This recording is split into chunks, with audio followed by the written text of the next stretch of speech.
예, 오늘 우리에게 주신 말씀은 신약성경 사도행전 9장 10절에서 22절 말씀입니다. 그 가운데 사도행전 9장 17절에서 19절 말씀 한 목소리로 합독하도록 하겠습니다. 시작.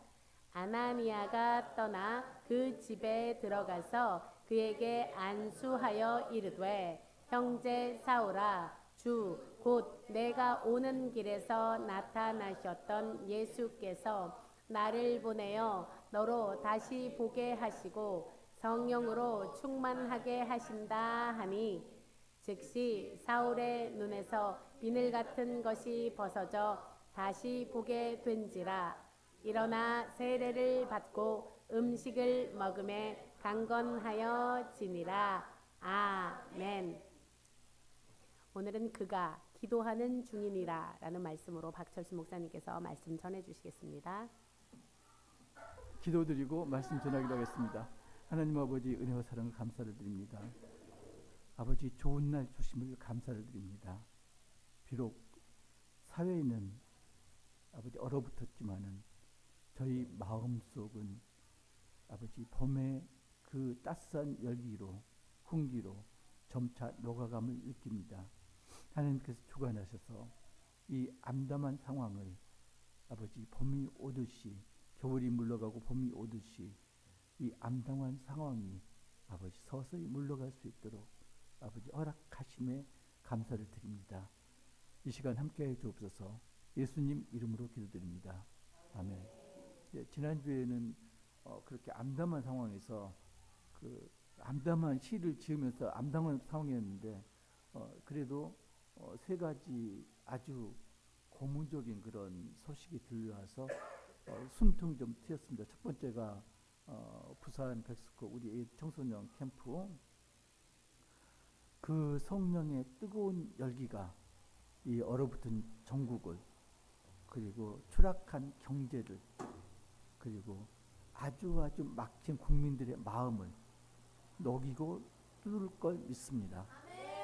두 번째로는 목요일날 두 재판 선고가 있었는데, 하나는 해병대 박정훈 대령 무죄 선고, 항명이라고 그래가지고 법을 제대로 집행했는데 상관들의 명령을 불복종했다, 항명이라는 죄로 이렇게 재판에 넘게 됐는데 그게 무죄다. 비록 이제 1심 선고지만은 무죄라고 선고를 했습니다. 군사법정에서 항명죄를 무죄라고 하기가 쉽지 않은 겁니다. 그러니까 재판관들이 얼마나 용기를 냈는지, 그저 가진 박해를 당할 겁니다. 아마도 진급도 못할 거고요. 그럼에도 불구하고 무죄라고 선고를 했습니다. 그 젊은 군인 재판관들의 그 뜨거운 정의가 아마도 이 계엄 재판에 영향을 미칠까요? 미치지 않을까요? 미치리라고 믿습니다. 또 하나는, 세 번째는 JMS 정명석이 결심 선고에서 17년형을 선고받았습니다. 성추행으로 고소를 당했는데, 제가 아침에 라디오를 듣다가 그 JMS 정명석을 고소한 성추행 피해자이면서 고소자인 메이플 인터뷰를 들었습니다. 진행자가 물었습니다. 어떤 심정입니까? 이미 죄가 확정된 걸로 거의 분위기는 그렇게 돼 있는 분위기거든요.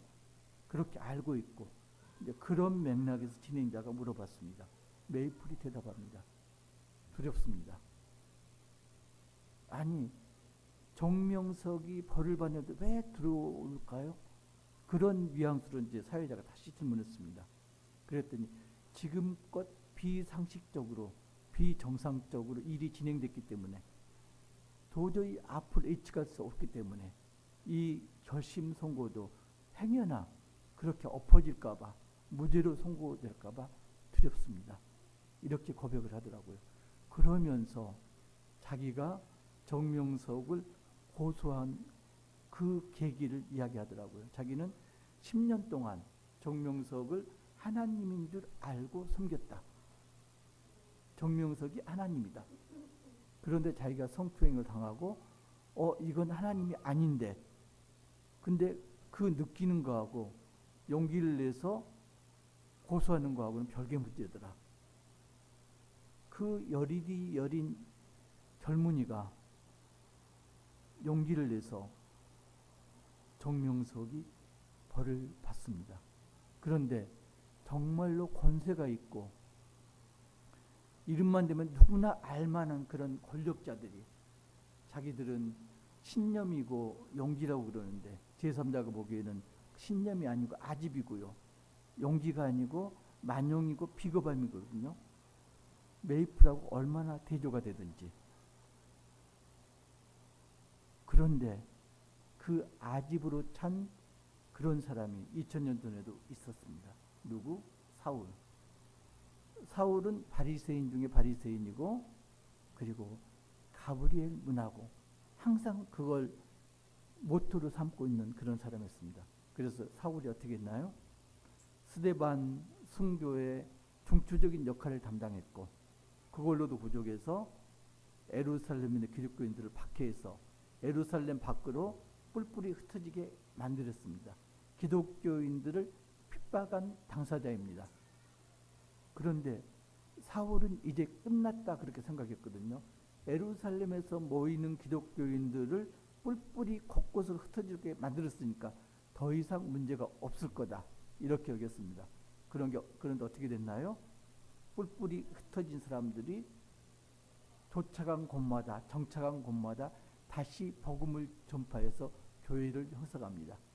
그게 어디서도 있었다? 사마리아에서도 빌립이 가서 교회를 설립했고요. 그죠? 빌립이 지중해 서안을 따라서 이렇게 쭉 돌아다니면서 교회를 설립했고요. 그런데 사울의 귀에 어떤 게 들렸다?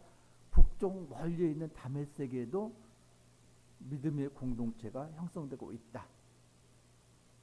사울이 열이 받았습니다. 왜 열이 받았을까요? 자기는 열을 다해서 이단을 없앴는데 이단이 누굴까요?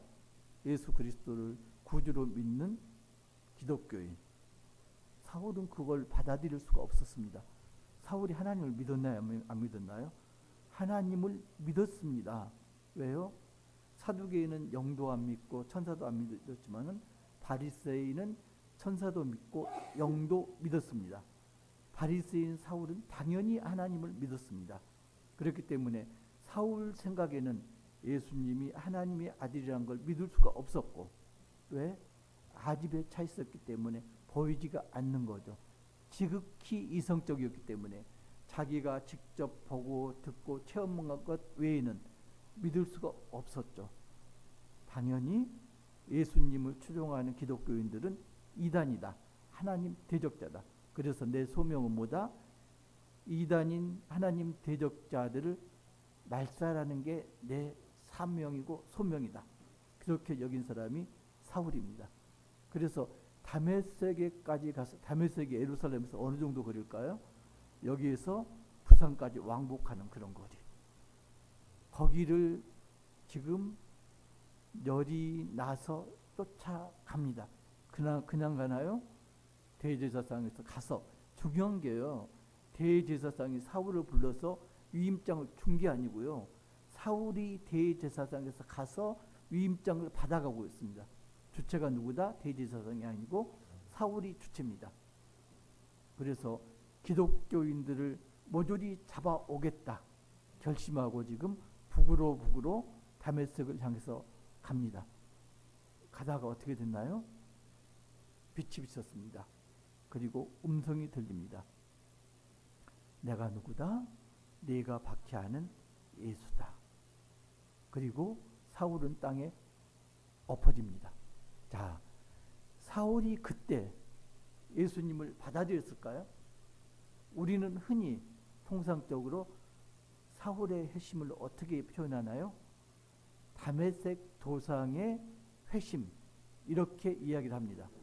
그런데 여기서 한번 우리가 따져봐야 됩니다. 정말로 다메섹 도상에서 빛에 쪼여서 예수님의 음성을 들었을 때 사울이 엎드려졌을 때 그때 회심이 일어났을까요? 성경 어디에도 그때 일어났다 아니다 말은 없습니다. 그런데 전후 문맥을 따져보면은 사울이 네가 박해하는 예수다. 그리고 땅에 엎드려졌을 때 회심하지 않았을 거다. 전후 문맥을 따져보면 그럽니다. 왜 믿지 못했을까요? 증거가 없어요. 예수님이라는 증거가 없습니다. 그래서 예수님이란 증거가 없기 때문에 예수님이 증거를 주셨습니다. 그 증거가 뭡니까? 사울을 매로 때렸습니다. 그 매가 사울이 눈이 멀었습니다. 자, 사울이 눈이 머니까 이제 예수님이란 증거를 얻었으니까 예수님을 받아들였을까요? 받아들이지 않았습니다.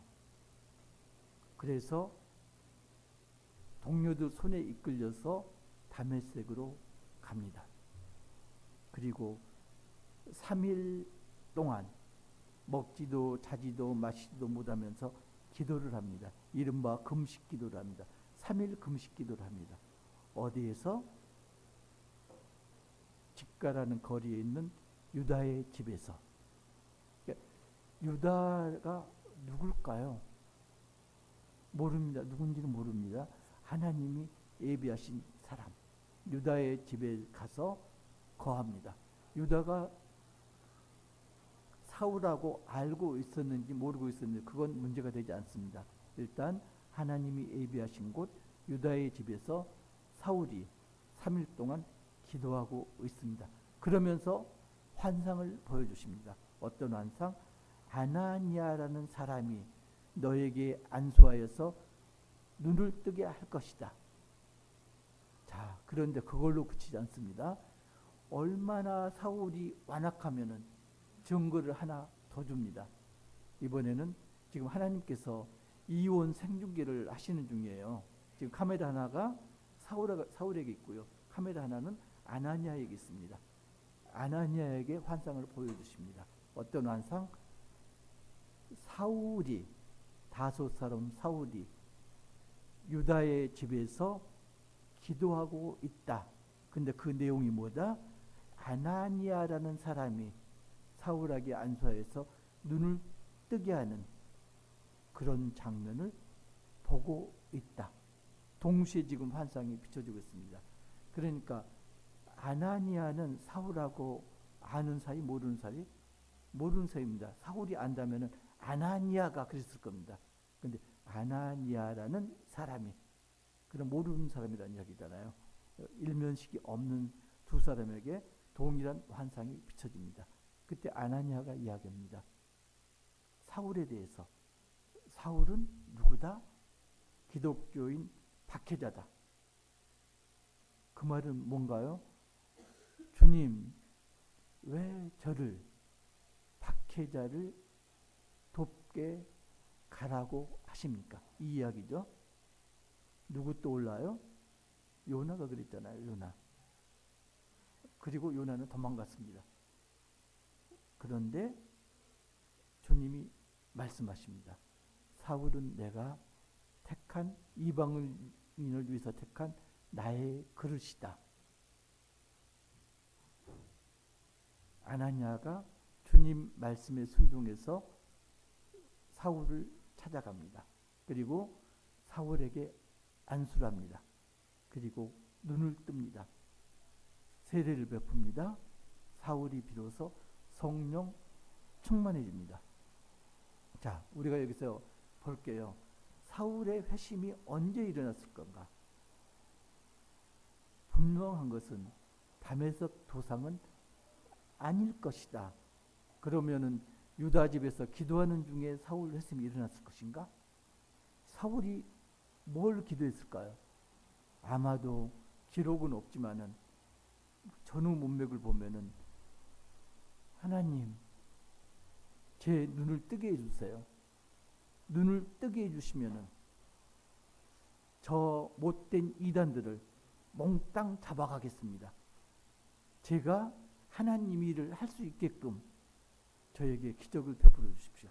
아마도 그렇게 기도했을 겁니다. 하나님의 뜻이 무엇인가요? 이렇게 알아보지 않고요. 내 소명을 다하기 위해서, 내 소명이 뭐? 이단 기독교인을 잡아오는 것. 그때 보여주신 게 아나니아 환상입니다. 그렇다면 회심이 언제 일어났다? 아나니아가 안수하고 눈을 썼을 때? 그때도 아니었습니다. 회심은 언제 일어났느냐? 세례를 받고 성령 충만하실 때 회심이 일어났습니다. 우리는 흔히 이제 잘못 생각합니다. 내가 기도를 열심히 하면은 하나님께서 나를 주님의 도구로, 주님의 동역자로 들어 쓰실 거야. 흔히 그렇게 생각할 수 있습니다. 그런데 내가 뭘 기도하는가? 그걸 알아봐야 됩니다. 여러분들은 어떤 걸 기도하나요? 예수님께서 베드로에게 묻습니다. 베드로야, 저기 김광현 집사가 지금 뭐 하고 있니? 그때 중요한 게 그겁니다. 베드로가 김광현 집사가 지금 기도하는 중입니다. 중요한 게 그거예요. 정현진 집사가 지금 뭐 하고 있니? 베드로가 대답합니다. 지금 기도하는 중입니다. 기도가 굉장히 중요합니다. 항상 기도해야 합니다. 그런데 더 중요한 게요. 어떤 내용을 기도하는가, 무엇을 기도하는가, 이게 더 중요합니다. 24시간 기도하는데 그 기도가 뭐다? 어떻게 하면 내 정권을 유지할 것인가? 어떻게 하면 내 정적을 없앨 것인가? 이렇게 기도하면은 하나님이 들어주실 수가 없어요. 기도 내용에서 가장 중요한 게 뭐다?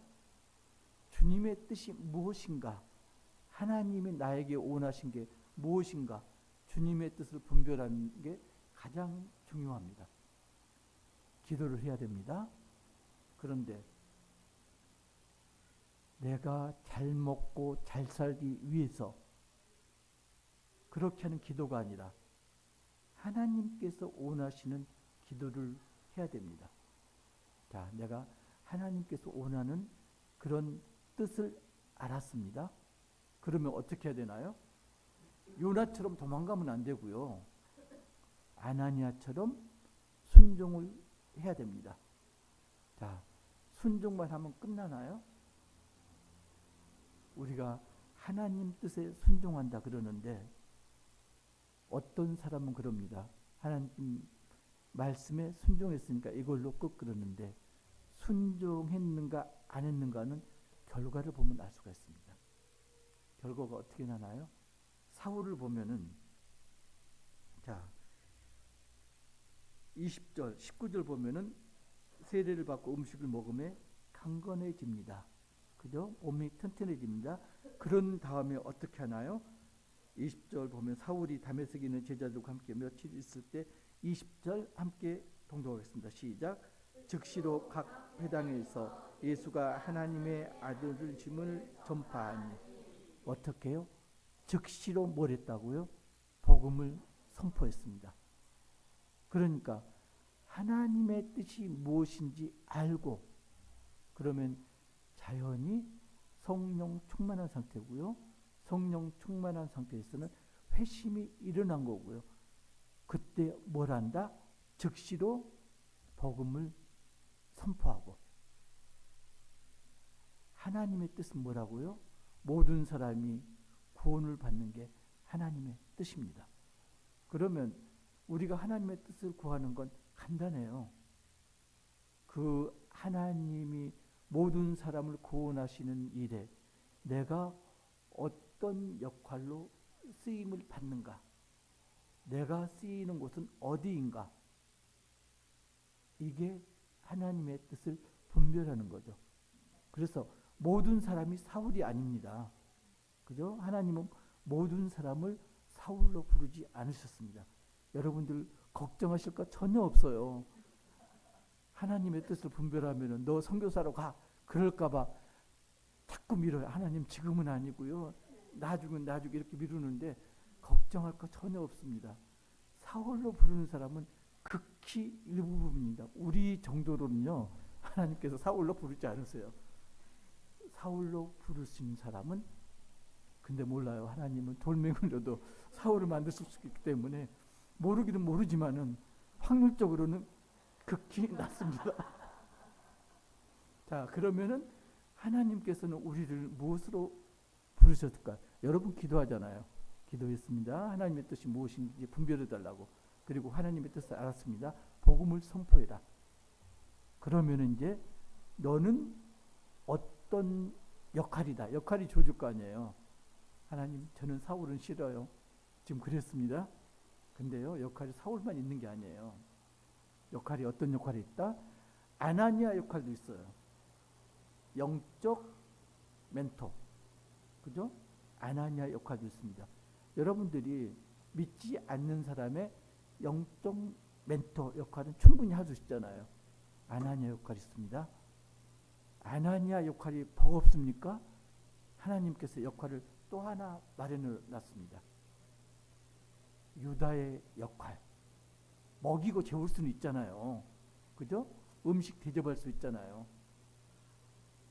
참 성경이 재미있는 게 아나니아 어디선가 들어본 이름 같지 않아요? 아나니아와 삽비라 할 때 아나니아 들어봤잖아요. 거기서는 아나니아가 성령에 대적하는 자였습니다. 그래서 죽임을 당하죠. 그런데 본문에서 아나니아는 주님의 동역자 역할입니다. 그죠? 유다는 우리가 잘 알잖아요. 가룟 유다. 예수님을 배반한 자. 그런데 본문에서 유다는 어떤 역할? 사울을 거두고 재우고 먹히는 역할. 먹이는 게 아니고 먹이는 역할. 역할을 전부 주어졌습니다. 재밌지 않아요? 똑같은 이름을 사용하는데 역할이 정반대입니다. 그죠? 그래서 아마도 전국에 윤석열이 꽤 많을 겁니다. 그죠? 꽤 많을 거예요. 근데 저 윤석열은 저 윤석열 몫이 있는 거고요. 다른 윤석열은 다른 윤석열 몫이 있는 겁니다. 저는 사울하고 윤석열을 자꾸 이렇게 대비시켜 보는데 볼수록 회심 전에 사울하고 윤석열이 어찌나 그렇게 똑같은지, 합동이라고 그러죠. 수학에서 어찌나 그렇게 합동인지. 그런데 사울에게는 누가 있었다? 유다와 아나니아가 있었습니다. 그 사람들이 어떤 사람들? 사울이 잡으려고 하는 이단들, 사울의 대적자들. 아나니아 입장에서는 사울이 대적자 입장입니다. 윤석열을 구원할 자가 누구냐? 윤석열 주변에 있는 사람들이 아닙니다. 윤석열이 대적자라고 여기는 사람들, 또는 윤석열을 대적자라고 여기는 사람이 윤석열을 구원할 사람입니다. 잘 생각하셔야 돼요. 우리가 윤석열을 종죄만 해서는 안 됩니다. 죄는 묘해야 됩니다. 죄는 벌을 받아야 됩니다. 그러나 그 불쌍한 인생도 하나님께서 구원하시려고 예비하신 구원의 대상입니다. 그 일을 누가 하느냐? 아무리 생각해도 전광훈은 아니에요. 그죠? 전광훈은 누구야? 나경원이 참 이렇게 정말로 싼 티 나는 말을 했는데 짬짬이라는 말을 했잖아요. 민주당하고 공수처하고 짬짬이다. 정광훈은 윤석열하고 짬짬이기 때문에 구원자가 아니고요. 갑자기 정광훈은 기도를 할까요, 안 할까요? 기도하죠. 왜 안 해요? 무당도 기도를 하는데 무당 기도 많이 해요. 지리산에서 10년, 계룡산에서 5년 이렇게 기도 많이 해요. 틈만 나면 1년에 몇 번씩 겨울에 기도하고요. 북한산도 그렇고요. 산에, 청계산도 그렇고 산에 가면 곳곳에 무당들이 기도하는 흔적들이 남아 있습니다. 안 가봤죠? 많아요. 곳곳에 많아요. 아지트를 만들어 놓고 촛불도 있고요. 불상도 있고요. 기도 열심히 합니다. 이단들이 사이비들이 더 열심히 기도합니다. 정광훈도 열심히 기도합니다.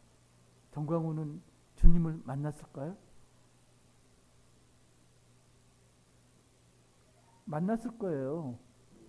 만났을 겁니다. 만났는데 주님을 그냥 만난 주님이지, 내가 만난 주님이지 내가 섬길 주님으로 여기지 않아서 그렇지. 주님을 만났습니다. 만난 다음에 할 일이 뭐라고요? 주님의 말씀에 즉시로 순종하는 건데, 순종했나요? 안 했나요? 순종했습니다. 엉뚱하게 딴 길로 순종해서 그렇지. 하나님을 섬긴다고 지금 집회도 하고 새도 늘리고 그러잖아요. 근데 정작 알맹이가 하나님이 아닌 게 문제지. 성령 충만을 못 받은 게 문제지. 회심을 못한 게 문제지.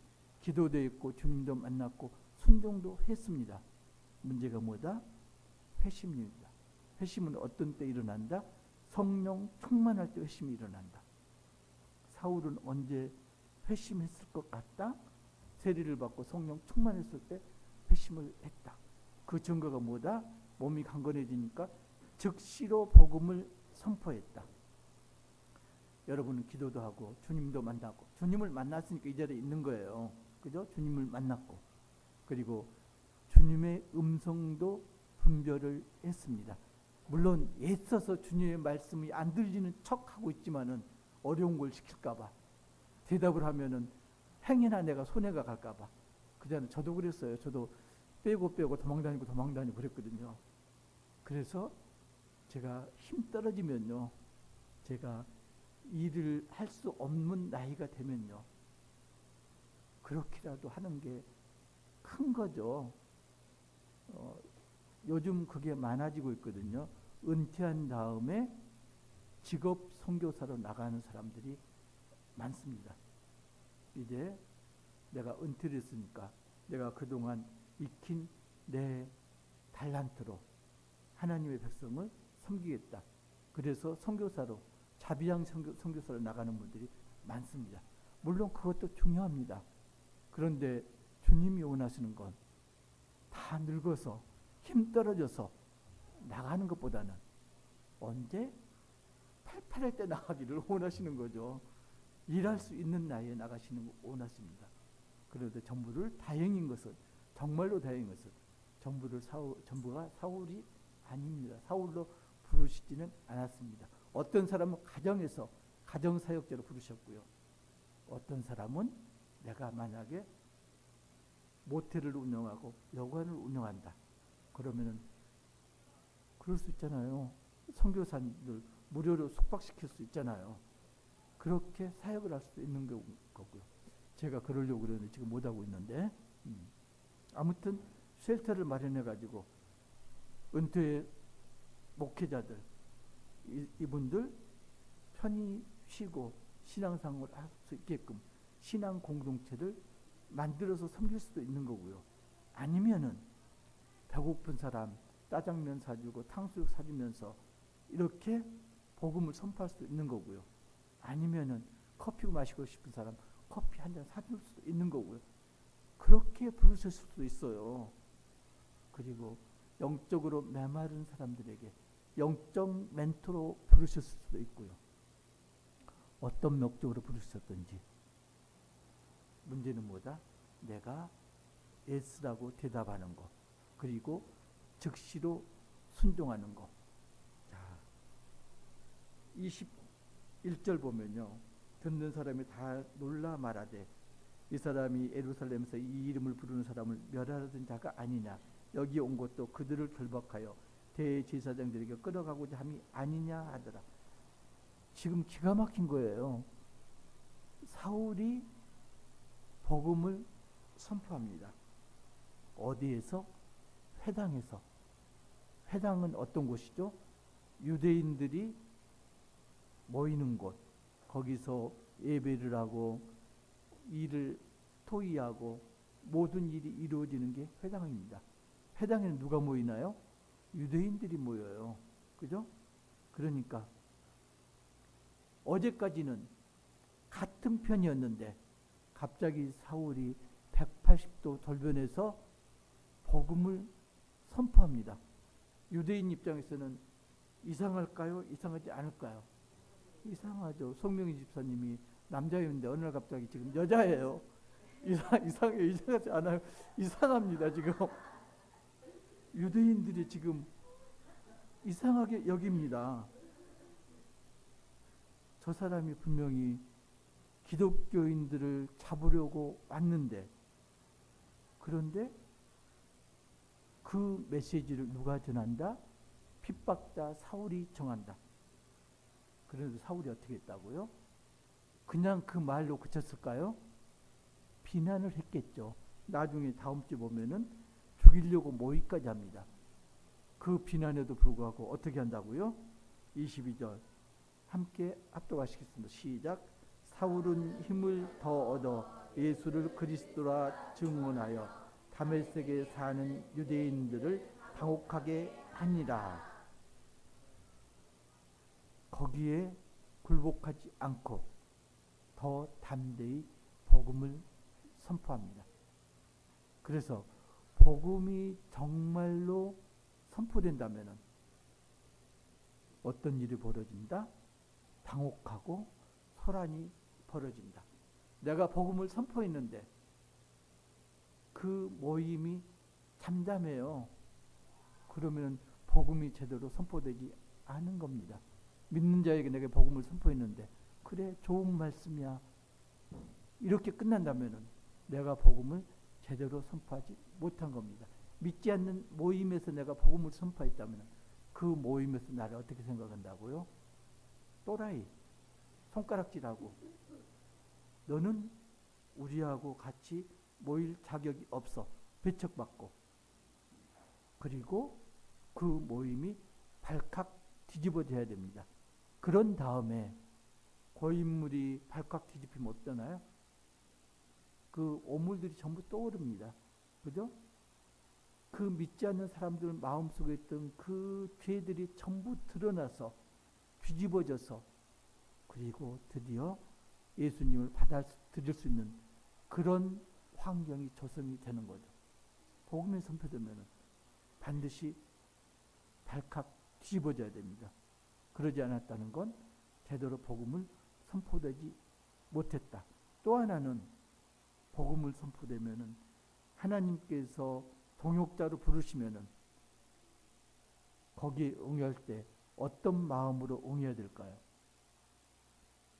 하나님께서 동역자로 부르실 때는 우리 모두가 지금 주님의 동역자입니다. 동역자로 부르실 때는 너 잘 먹고 잘 살아라, 편히 살아라, 평온히 거하라 이렇게 부르지 않았습니다. 돈 회퍼라고 신학자가 있습니다. 그분이 한 이야기가 있습니다. 하나님이 누군가를 부르실 때는 왜 부르셨다? 와서 죽으라고 부르셨다. 잘 생각하셔야 됩니다. 하나님께서 신실한 종아, 신실한 종 정현진아, 신실한 종 송지혜야 이렇게 부르셨을 때는 왜 부르셨다고요? 와서 죽어라 이렇게 부르셨습니다. 죽으실 준비 되셨나요? 모두가 죽으시기를, 와서 죽으시기를 주님의 이름으로 축복합니다.